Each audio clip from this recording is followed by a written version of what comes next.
Hi, everyone, and welcome to episode 7 of the Economic Forces podcast. I'm Brian Albrecht of Kennesaw State, and as always, I'm joined by Josh Hendrickson, who's at Ole Miss. This podcast is meant to supplement our weekly newsletter, which you can find at pricetheory.substack.com. Who's with us today, Josh? Today we have Claudia Williamson. Claudia is the Probasco Chair of Free Enterprise and Professor of Economics at the University of Tennessee at Chattanooga.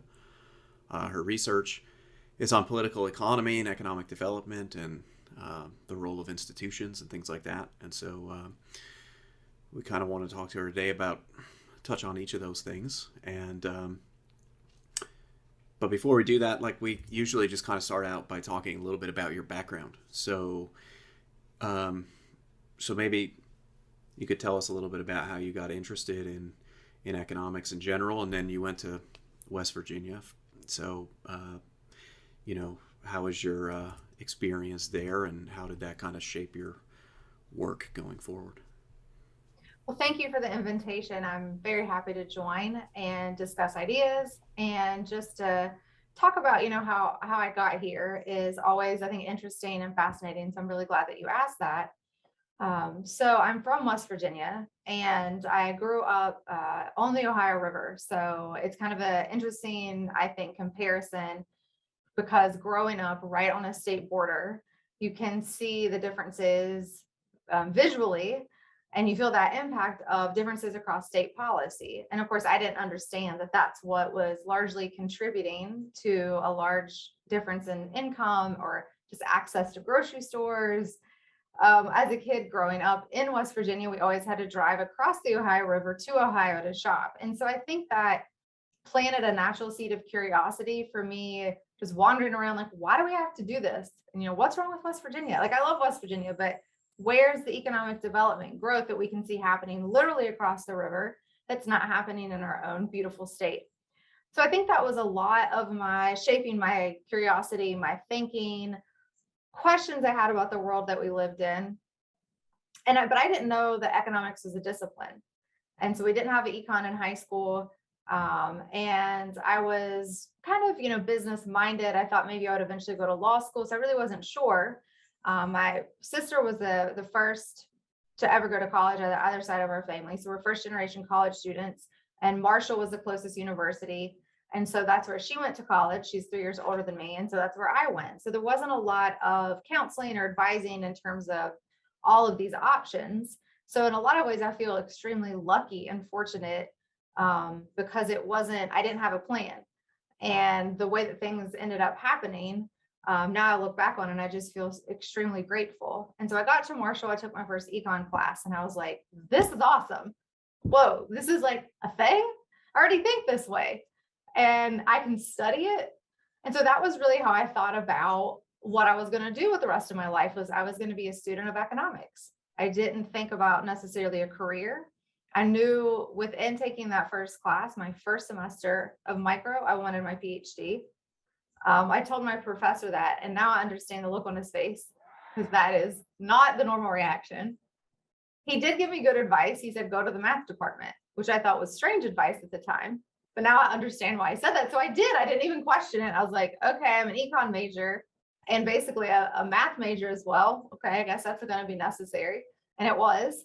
But again, one of these just weird things that kind of really shaped my ability to get into grad school and perform well in grad school. I didn't really have a lot of forethought. It wasn't that planned out. And so I go through, my undergraduate, and I think a lot of it was being from West Virginia, first generation college student. I still didn't understand how graduate school worked. Like, I did the things and I did well in class. I did well in the GRE, but then you start sending out applications, and I'm this random, unknown West Virginian trying to get into a PhD program. And I think West Virginia University was attracted to me partly because of those reasons, like the local knowledge. They understand what I'm coming from and what I'm trying to do. And that actually made them excited to bring me into their program. My natural interest in development and the curiosities that I had in writing those essays and expressing that, I think, was what made them excited about bringing me as a student. And so I get to West Virginia, again, not really understanding the majority of fields, even in economics. I thought I wanted to do monetary, which is still a cool field, but I clearly pivoted very quickly. And West Virginia's program at the time, it still has a lot of the historical roots that we see and that I was, around at the time when I was in graduate school from 2004 to 2008.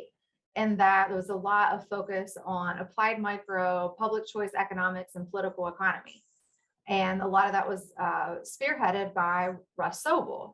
And so even though I did not take a class from Russ Sobel until the spring of my second year, Russ is on the ground with all the students in the graduate program at the time, and just getting you excited about ideas. A lot of what also facilitated that was our faculty seminars that graduate students attended. We got to meet the faculty presenters. And so the biggest, again, had a gift to me. And one of the things I'm most grateful for was at that time in 2005, we hired Pete Leeson from George Mason University. And so Pete gets there and he's doing everything I want to do and talking about these crazy Austrians. And I'm like, these guys are awesome. Like, how do I not know about Mises and Hayek before now? And so he was just tremendously gracious with his time and highly influential then on the way I started thinking more about research questions and how I started addressing them. That's really, quite the coincidence. You could have ended up at another state school that didn't care about institutions, didn't care about the things that you brought from your background. I think all three of us went to local college and local university, right? So it's not the agreed upon thing. Yeah. So then you started working on informal institutions. What did that look like right away? What were you interested in, with the early research? Yeah. So how I started thinking about that, again, I think naturally growing up in West Virginia, and you kind of develop kind of a chip on your shoulder. And people in Ohio kind of would make fun of us. And I'm like, we're the same. Like, culturally, we are identical. Just because you happen to live in a state that allows for easier business development or something like that, like, just what are you doing here?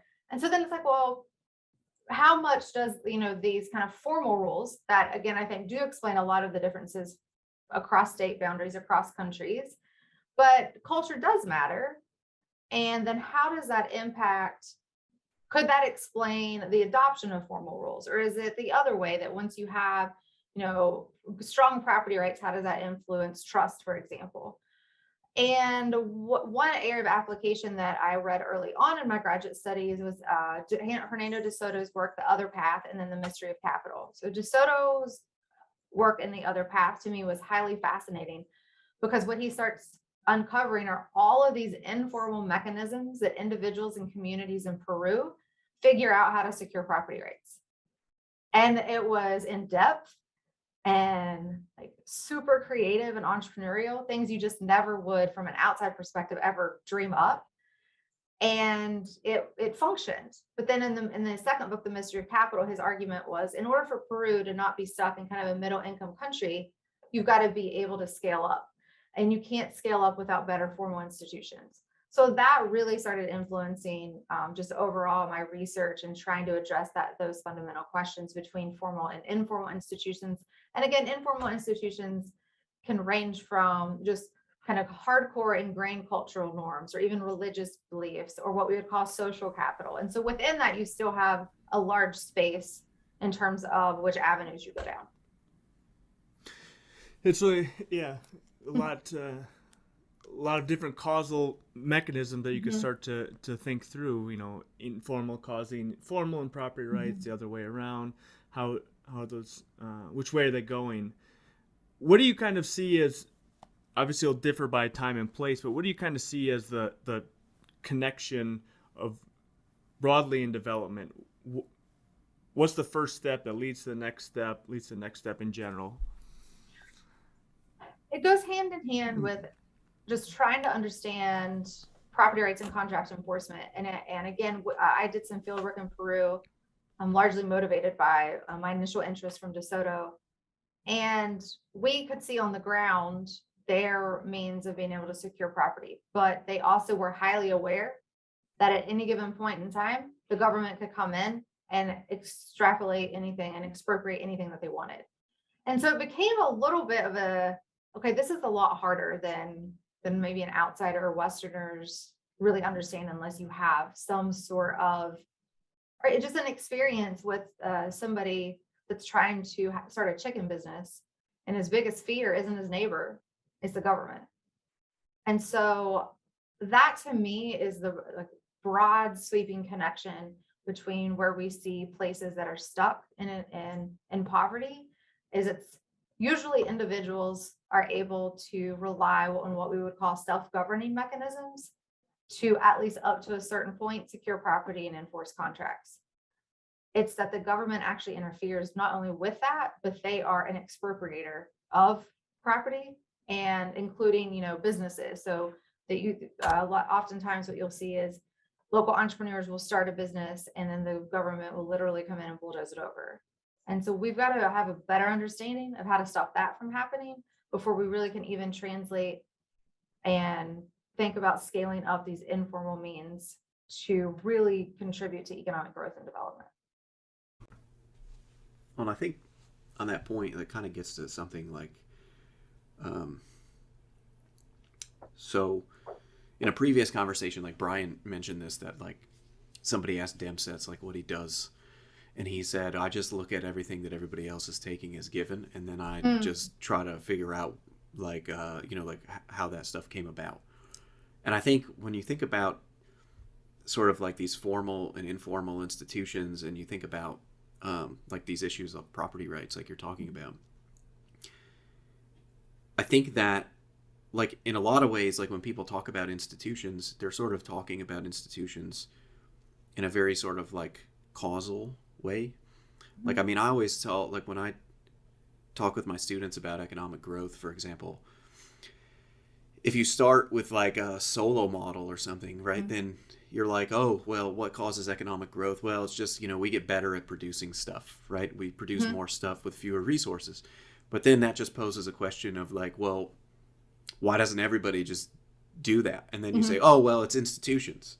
But then you get this question of like, well, why don't they just change their institutions? Yeah.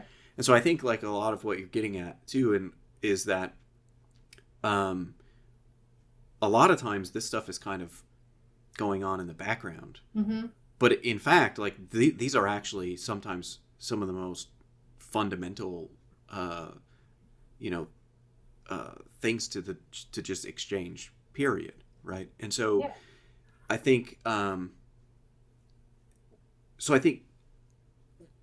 once you think about it like that, then it provides a different perspective. And I think that maybe this gets to what you were talking about in terms of like what you observe, growing up, is that, there's just an arbitrary line. Well, actually, in your case, it's not an arbitrary line. It's a river. It is a river. That's like separating you. Yeah. Right. But in principle, there's no reason why like things should be that different. Right. That's right.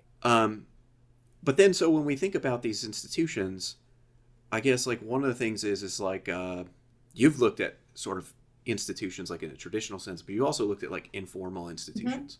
And kind of one of the things that we wanted to ask about was like, do you see informal institutions, getting back to this point about, government, like, do you see like these informal institutions as attempt to get around government, or to do, or as a substitute, or is it something that, or is it like neglect, or like, what do you think is like, what do you think ends up with these distinctions between formal and informal institutions? So that's a great question. And I always, like usually at some point in a research project, try to get at that. And oftentimes we maybe can't tell, but sometimes the direction is quite strong that it seems to be more of a substitute.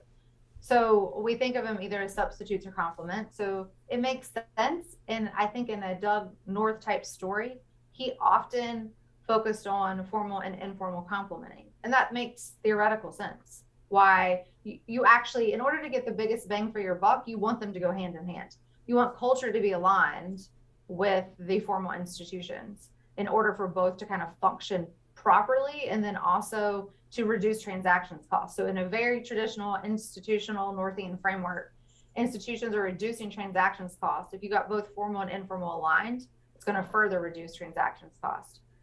But oftentimes government is terrible. So what the, even regardless of what the actual rules are, Pakistan and other countries have adopted the US style constitution. That doesn't mean they have our governing system, right? So what the government's actually doing, the way that they actually go about, rule of law, managing corruption, trying to protect property, whether that would be, business contract enforcement or being able to open a business, fire people, hire people. So lots of different things within that. When government is not doing those things in a way that would align with economic growth, we often see the culture shift to substitute. So that's where a lot of what we would call kind of the anarchy literature or the self-governing literature is focused on when they are substitutions.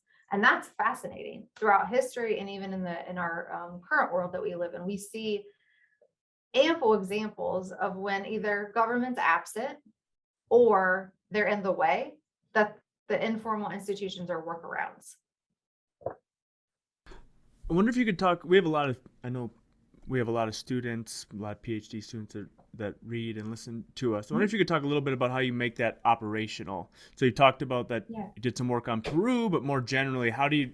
Yes, it's one thing for me as the armchair theorist, me, not you, literally me, to say institutions matter. But then how do you make that substantive in an empirical sense, which is what most of your work is? That's right, it is. And I kind of idealize, I would love to be the armchair economist. Like, I'm just not as good at writing that way, which is, I'm a little bit better with data. So I'm thankful that there are data sources out there that are available, and are becoming more available to be able to operationalize, as you say, and try to empirically test these super interesting questions that have been around for, since Adam Smith. I mean, Adam Smith is really, in a lot of ways, we were restating Adam Smith. We're just restating it in more sophisticated models and now with data. And so the one of the ways to measure economic institutions, one of the main measures that I use is called the Economic Freedom Index from the Fraser Institute. You can go to freetheworld.com, and all of their data, and actually their research papers and others' research, is freely available online. Within this data set, so economic freedom is proxying for economic institutions. It measures size of government with the idea that, a large state versus a small state, at some point, the large state is going to be more extracting. It's, not just contributing to public goods and managing externalities, for example, in a traditional way of thinking about what the state should be doing. And then you have an area for property rights in the legal system. They also examine how free trade, how easy it is to trade across borders, how easy is it for you to open, operate, run a business, and then, other regulations in the financial system, for example, and then monetary policy. So trying to get at stable money. And so that is an excellent data source. It has been utilized in probably close to 500 different academic papers now. And so when I'm looking at formal economic institutions, I use the Economic Freedom Index. For informal institutions, the World Value Survey is my main data source. There are others, but it's beneficial because it started in 1981, and it is about every 5 to 6 years they do what they call another wave of surveys across countries. And so it is something that is continuously updated. And that is, something that is fantastic from a research perspective, because now we are able to create a time series. It's not great because it's unbalanced. So every country is not surveyed in every wave, but it's happened frequently enough that we're being able to get some time series variation and not just cross-country variation. And within that, it has just a large kind of cross-disciplinary questions that not just economists would think about asking. But the database was not created from economists, which is probably a good thing. And because one of the main questions that researchers use is, can most people be trusted? Do you believe most people can be trusted? Yes or no? So that's our quick way of measuring trust or social capital. Other questions get at views toward competition, views toward taxes, views toward government in general versus capitalism businesses. In my more recent papers in trying to measure individualism, we utilize a range about 4 to 6 different questions depending on what outcomes we're looking at and which countries we need to include. So it would depend on availability. But those include questions regarding their view, like an individual's view on individual responsibility versus government responsibility. There's also a question that asks, do you think there's the government should limit competition, or we should have more market competition? So those are really great ways of almost trying to address values toward capitalism or values toward a more economically free economy. We also utilize what maybe seems odd at first, 2 different questions that relate to kind of tolerance. So one relates to how justifiable is abortion, how justifiable is homosexuality. Not because we actually care about abortion or homosexuality, it's an indirect way of getting at something we think is important for understanding how culture would relate to economic outcomes. And so those are like really great questions. They're available almost in every wave. And we've been able to utilize that, and we create what's called an index of individualism versus collectivism. So the more tolerant you are, the less obedient you are. So obedience is another question that often gets used. The more open you are to competition and less government, then we would categorize those cultures as being more individualistic. And so from there, then I have a series of papers that's been able to test some of these cool, theoretical questions that we've had for a while, but not been able to empirically examine some of those outcomes. So you'd said about it. So those are measures of informal institutions. Kind of on the ground, maybe more from a qualitative research perspective, what do these institutions look like? Both the ones that are about constraining, bad government, extractive government, but also constraining other actors. What in particular facilitates trade? So I would argue there that, well, you can examine both. I think trust is probably one of the more fundamental within our understanding of cultural norms, and it's particular to trade. Individualism, I think, matters as well, so I can come back to that. But with trust is different than I would argue than something like individualism, which is more deep-seated. Trust is something that you and I can have that I do not have with Josh. That's different than when we say my value system is a more collectivist value system. That would apply in general to most aspects of my life, the way I would treat both of you. So trust with trade is important because the way you behave is going to influence the way I behave back toward you, right? So we can build. So that's again why a lot of times we refer to it as social capital. And that is one of the most fundamental aspects or key pieces in order to facilitate trade. International trade, we don't have an international governing body, thank goodness. We have organizations, but they don't really do anything. And so we write contracts in a way that if we need things to be enforced, we can maybe rely on a US court system, or actually we tend to use others, but that's not really what's driving the security of you actually believe when you trade with somebody internationally that the goods are actually going to get delivered. We have a decent amount of trust in that system. And when the trust gets broken, you do have recourse. And so that to me is the strongest example, or one of the strongest examples of the feedback between formal and informal institution, is showing how trust facilitates trade, especially in the international sense. And then when those formal institutions are also functioning properly, it feeds back into facilitating additional trust in, say, the next round. And then we get more and more trade, more and more exchange, and the bigger payoff in terms of economic growth. I'll say that also happens in situations, especially historically, when you have government that is in the way. So we can use trust as substitute or to get around. And so in the 1300s, we see a lot of exchange, what we say cross-cultural exchange taking place, because the country boundaries really weren't that well defined.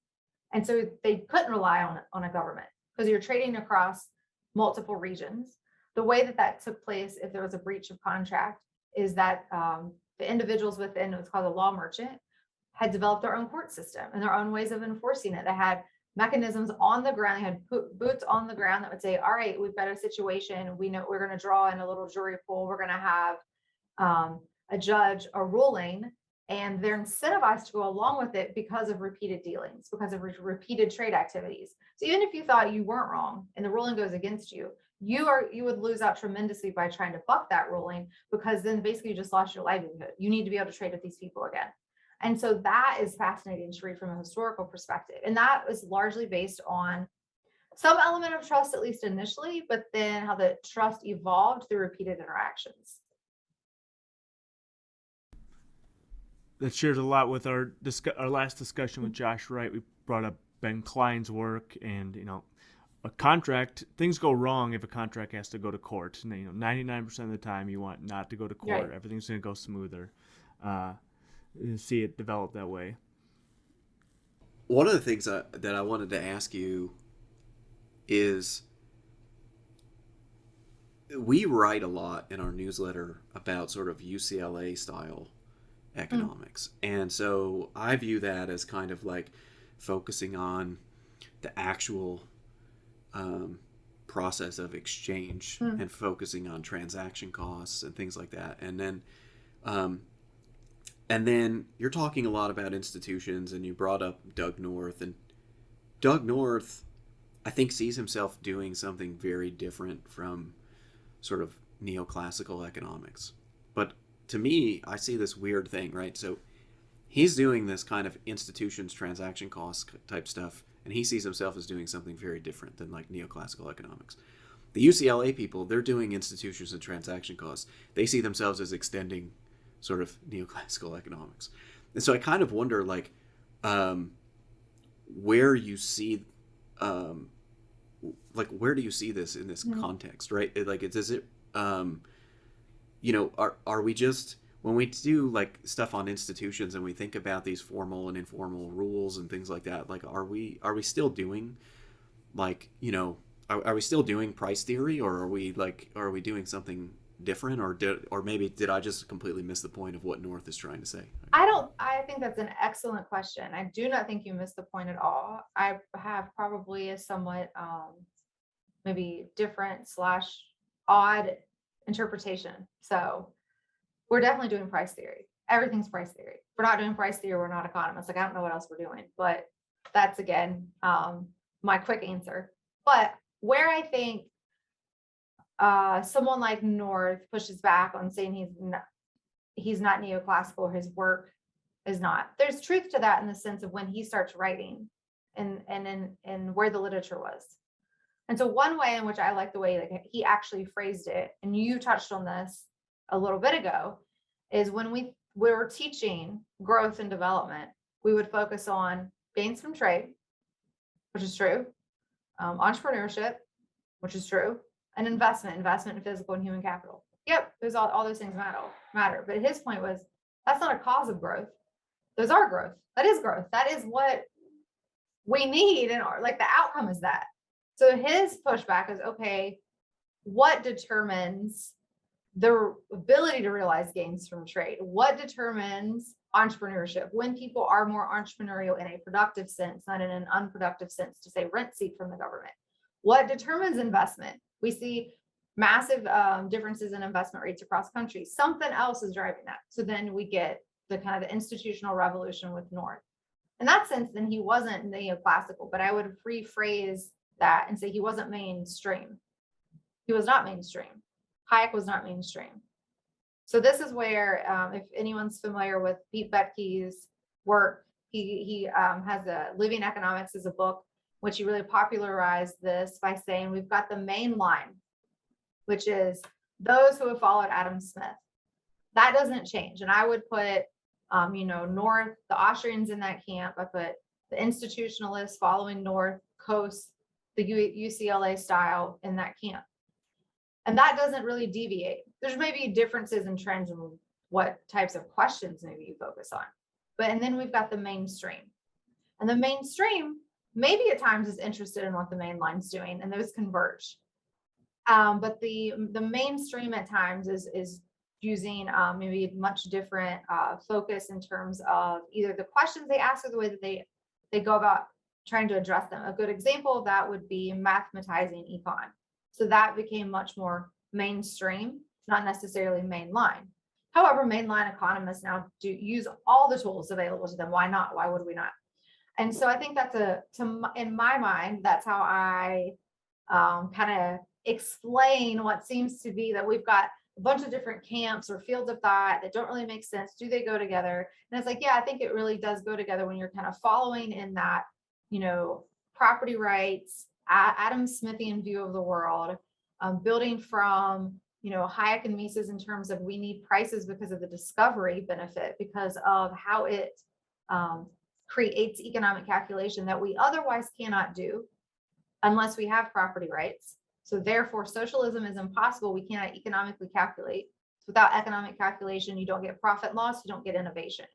So that to me is the price theory, UCLA, Doug North, we're all doing the same thing in terms of our hardcore kind of fundamental way of addressing our research questions. And again, the mainstream, it may converge at times and it may really diverge at times. So that to me is how I would explain the kind of different camps and to bring people that say, no, I'm not like that. And a good example of this is Deirdre McCloskey.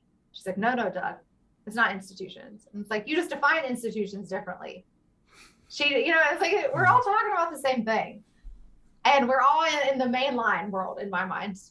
And the pushback, I think, with North saying I'm not neoclassical is more North saying I'm not mainstream right now.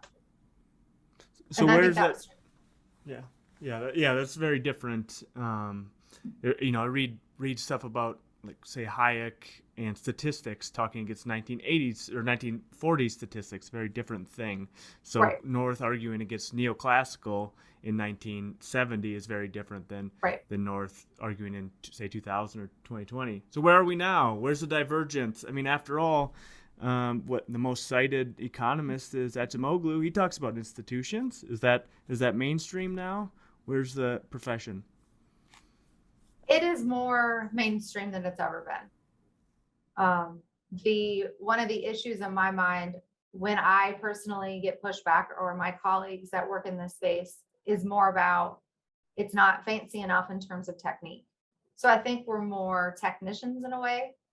The mainstream focuses on experiments and, what's your causal mechanism? And it's like, all these methods have issues. We should, again, do them all.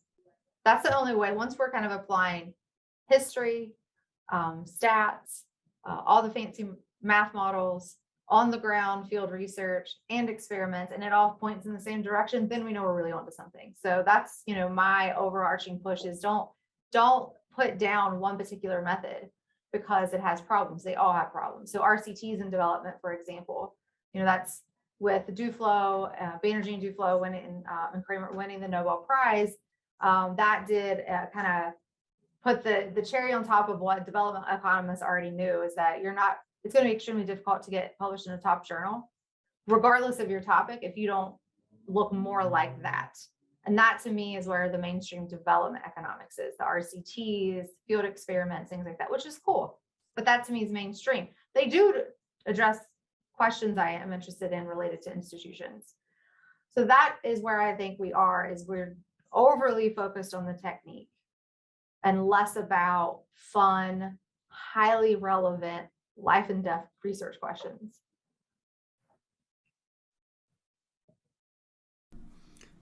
That makes a lot of sense. We've talked about causal inference on this podcast before. That seems to be the one overarching technique that can be applied to a thousand different things. A little bit earlier, you said we're all doing price theory. I think that could be a jumping off point for a discussion of you recently, within the past few years, gave a presidential address for the Society for the Development of Austrian Economics. And in that you said, commit what's unique about Austrian economics, or what defines Austrian economics. I'm going to make sure I get this line right because I liked it.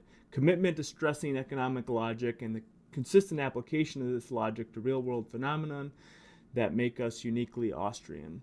Okay, and after all, it's there's only good and bad economics. Not, riffing off of the Friedman quote about there's no such thing as Austrian.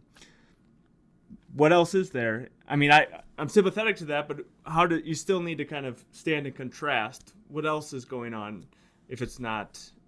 I'm not asking you who are bad economists, but what's the other approach that's being taken by other people?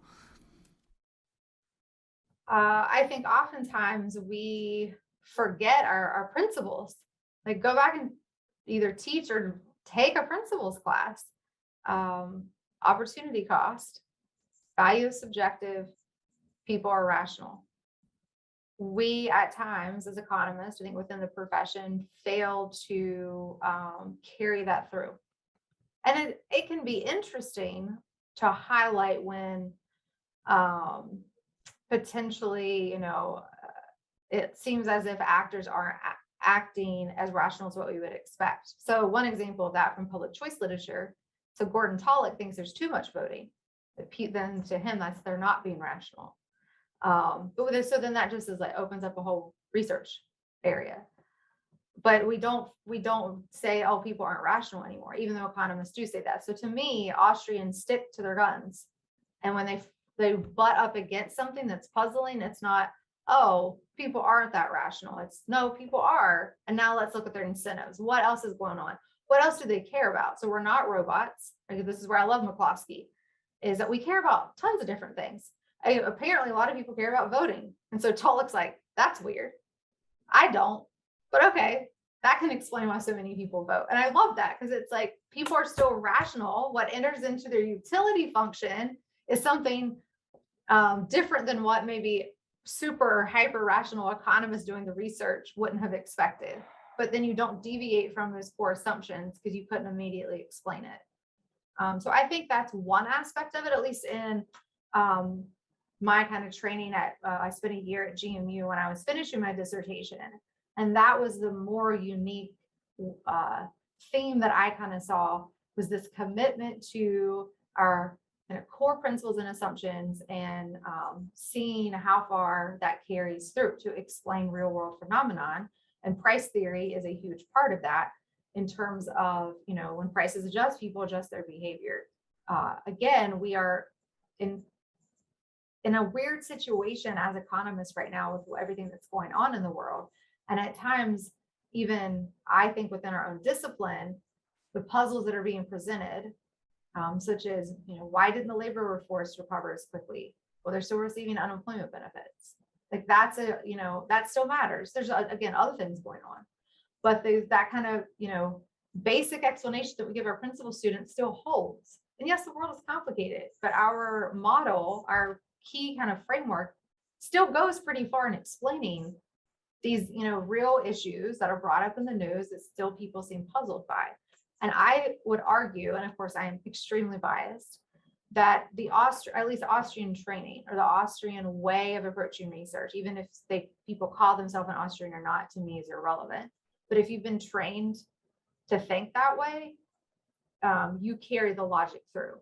And whereas I've seen others who are definitely trained at better schools than I was ever around, in terms of technique or exposure to more highly rated professors. But then at some point, like the logic stops, and that's what always puzzles me.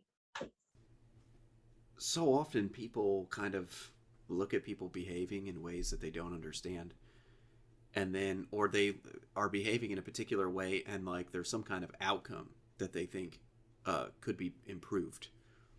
And like there seems to be this natural tendency to want to either change their behavior or emphasize that, like, this behavior is not is suboptimal, right? They should be doing something else. Yeah. And I think what you're describing is actually something that Brian and I talk about all the time, is like a lot of times, like, what we should be doing as economists is trying to understand why people behave the way that they do, instead of trying to determine how they could behave better to get a better outcome. Yes, I completely agree. That's a great way of saying it. And because our own personal experiences are often different, especially in development, that you can be extremely biased, and without understanding that you're trying to prescribe instead of just sit back and observe and understand. And so I also like Pete Boettke's kind of way of thinking about where we should be students.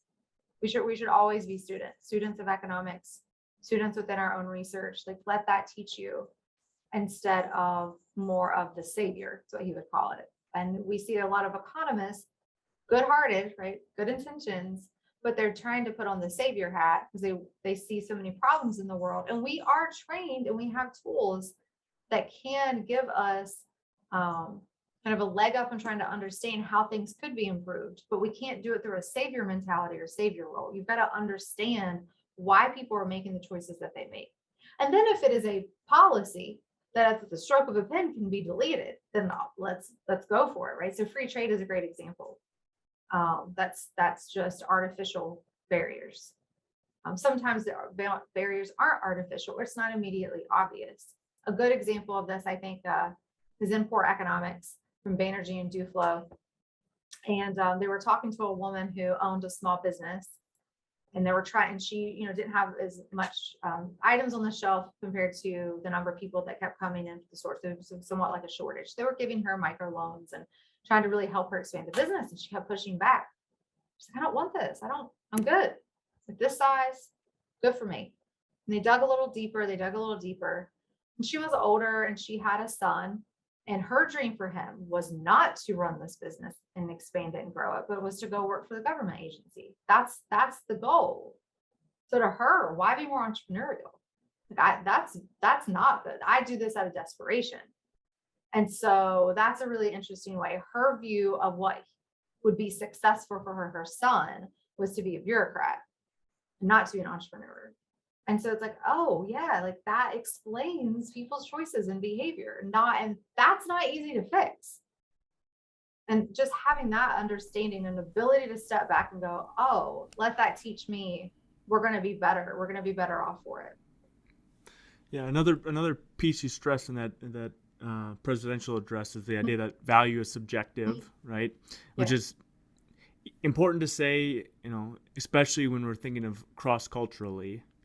I have a better sense of what my wife's values are than a stranger across the world. But besides, let's say, intellectual humility, besides not be willing to say that's inefficient or that's irrational, what else can you do with the idea that value is subjective? Like, how else do you look at the world differently when you really take that into account? Because I feel like I say it, I want to believe it, I want to really make a big deal, lecture one in micro, but then I'm not convinced that I actually incorporated it into my own research that well. And I think other people that I really respect do. And I'm just wondering if you can give me tips as a struggling economist here. How do you actually take value as subjective and run with it? Just in terms of understanding that with value being a subjective, that it would tie the hands of policymakers. And so that there's always going to be a cost because you can't, calculate that. You cannot add up and have some sort of way of knowing for certain that you're improving everybody's life. Now, there's, again, things that we know generally in directions that if you increase minimum wage, you are going to increase unemployment. Will you also create the possibility that somebody's wages increase through an increase in minimum wage without benefits being cut? Sure. But so we make decisions with policy by comparing across individuals without sometimes that first check being their value, what they want is different than what I think they should want. So to me, that is one of the, especially, I think we're losing. I think I lost it. Okay. It looks like a cutout, so I stopped. Especially, gave you guys a cliffhanger. Okay. When we're doing work and development, right? So across cultures, cross countries, like to me, the worst thing that I would ever want my kid to be is a bureaucrat. So that's a great contrast of like, be an entrepreneur, even a failing one. Don't go be a bureaucrat. Oh my gosh. And so that is a way in terms of the policy world. In terms of research, a lot of it will probably just shape the questions you ask. So it's not even interpretation as much as, well, what questions are you asking and how that then is going to set up how you go about trying to answer it. That there's a good idea in Buchanan that I've never been able to really run with, but we've written about it. Josh and I and Alex Salter have a paper that touches on this the idea of thinking about policy proposals as hypothesis to test. That, I think that I write down a model, or I look at the data, or I do whatever I do as an economist, and I think that I've found something that could make people better off. But instead of me simply assuming or imposing it, then I somehow have to put it to the democratic test, right? I don't impose. You guys will like free trade. Mm-hmm. I try to argue and show people that free trade will make you better off, and you should adopt it. And that's obviously a very high hurdle when you're thinking of national policy, but I think it's a nice way to. I guess what troubles me is trying to. I don't want to assume that there's nothing that can be improved upon from a policy point of view. I think that seems like there should be something, but at the same time, I don't want to simply impose it. So how do you navigate that balance? It's a tough one, I think. I absolutely agree. And we're in education, not in policymaking. So our bias is to educate people. And then they go to the voting booth and they behave differently. I'm not convinced that necessarily is the quickest way to help people, but it does. That to me, in terms of how we get social change, it has to be by changing people's hearts and minds. That doesn't necessarily mean in just a university setting. We also contribute in other ways. You guys doing the newsletter and the podcast, providing public lectures, putting other content online, taking our academic papers and writing policy papers or a popular book. Like, there are other ways in which it's not just about formal education. I actually think that we should be incentivized more as professors to contribute more to public education, not just our students in the classroom, but outreach, public at large. So yeah, I don't have a great way of figuring that out either, besides if you at least provide people with information and then they can make choices that would then translate into different policy through a democratic process. However, I often, especially when I was teaching in Mississippi, Josh, you'll appreciate this, I think, I would teach a lot of free trade. And then I would say, however, I know that probably several of you sitting in this classroom have farms and you're not doing anything with them. You're just getting your government subsidy. So you have been educated and you believe in general now maybe the benefits of free trade, but you're probably still going to go vote in a way to keep your family from getting that subsidy. That's rational. That makes sense, right? So even with my main mechanism of educating people to hope for better policy outcomes in general, I understand where we're going to run into those, the transitional gains trap, as Pollock would call that, right? I think the real insight of like saying the value is subjective is that it should provide some humility to all of us, right? Like, so like policymakers should be more hesitant to assume that they know what's best. But also we as economists, right? Like we have knowledge to share, but at the same time, like when we're presented with something that we don't understand, like our first kind of, our first step should be to say, well, wait a second, why are people doing this, or why does, or what's going on here? And sometimes like that's like really beneficial for, your own research career and things like that. But sometimes it's actually just like beneficial for your own sort of development as a thinker, right? Is that just to recognize there are certain things that you're just not going to understand necessarily, or things like that. It can provide you with more research ideas if you think that way, right? If you have that kind of check, as you were saying, you're more humble. And then if you actually stop and you go, I don't know, let me think about that a little bit more. Let me talk to somebody who works in this area. And then that's how, co-authorship happens. So I completely agree that it's more beneficial for us to be humble and to have that check as economists than to try to, have our egos and act like we know better, whether or not we're talking to other economists or other non-economists. Yeah, I think we're on the same page with that. Now we need to get everyone else on the same page. I guess as we start to wrap up here near the end, you have been now working as editor at the Journal of Institutional Economics, one of my favorite journals, I'll say. Thank you. And I was wondering if we could now circle back a little bit to institutional economics around that, and if you could talk a little bit about your experiences there. What have you been learning from all the submissions you've been dealing with? What are people working on that excites you? What do you wish people were working on? Just whatever you have to say about that experience and that approach to the realm of economic education and economic scholarship. That's a great topic and question. So thank you for bringing that up. I have worked with the journal a little bit over 5 years now. Is that right? I think so. That's a long time. That seems like a long time. And it's been a fantastic experience. So the Journal of Institutional Economics, their governing structure, including the editors, is set up a little bit different than any other journal that at least I'm aware of. So our framework is we have our editor-in-chief, the founding editor, Jeff Hodgson. What will happen is when you submit your paper, it kind of goes to his desk first. And then he does a kind of a cursory examination. He sends it off to us. There's 4 of us, 4 others, so 5 total. So Jeff and 4 others. And then we all have a say on whether or not it's desk rejected or it goes out. And then from there, if it is going out to review, we all have a say on who we would like to suggest as reviewers.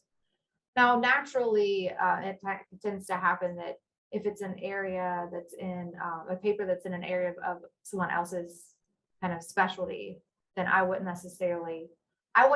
actually feel that I have to suggest to reviewers actually how I would think of it, because I know they're going to be better suited, but also, I just like, okay, I'll let them handle that particular paper. But if I read the paper and thought, oh, I know a great person to review this, there was like everything's very much a collegial environment and everyone's working together.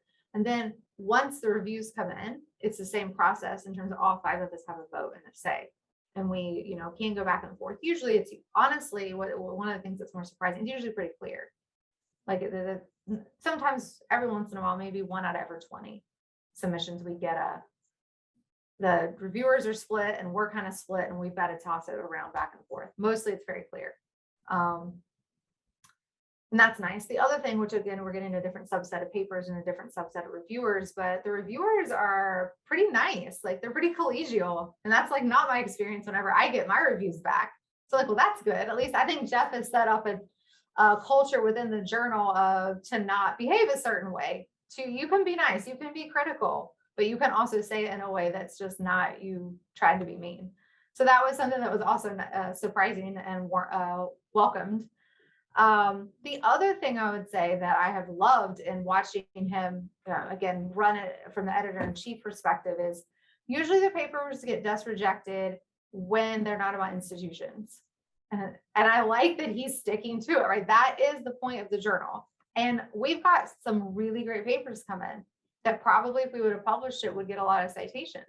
And he's like, institutions is in the background or non-existent. And sure, we could write and say, you could resubmit it if you would focus more on institutions, but he's like, that's not what the paper is about. When I shouldn't tell them to write about institutions.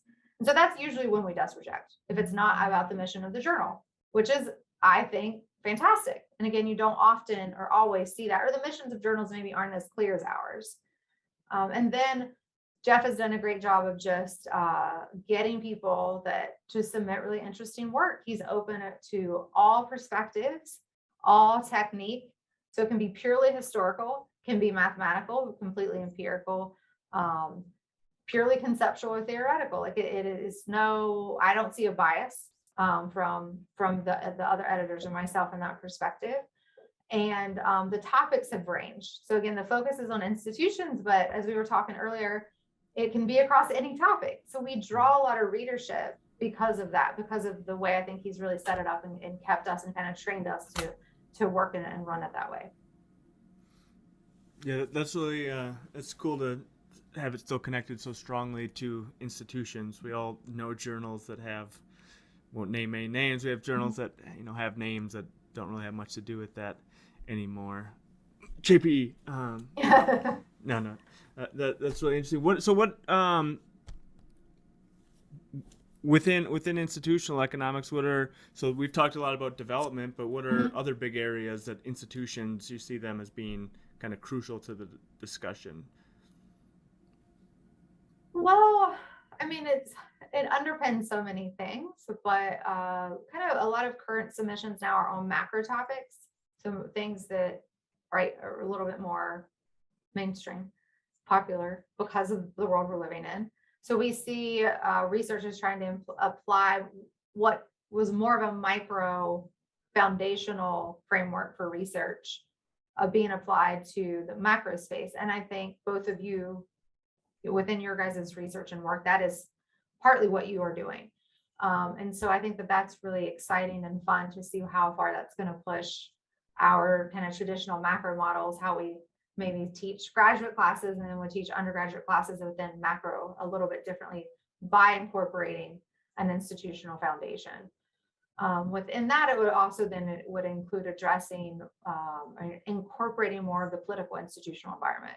Macro is all of econ is influenced by politics, but macro especially is influenced by the political system. And so I think you're going to see that being married more to give macro explanations.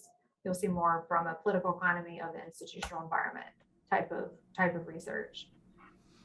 Absolutely. That's really cool. That's a good spot to wrap up. I'd like to thank Claudia for joining us. I encourage all of our readers, if they have an institutional paper, not if it's not institutional, only if it's institutional, send it to Journal of Institutional Economics and follow all of Claudia's work. So thanks again, Claudia. Thank you guys so much. Thanks.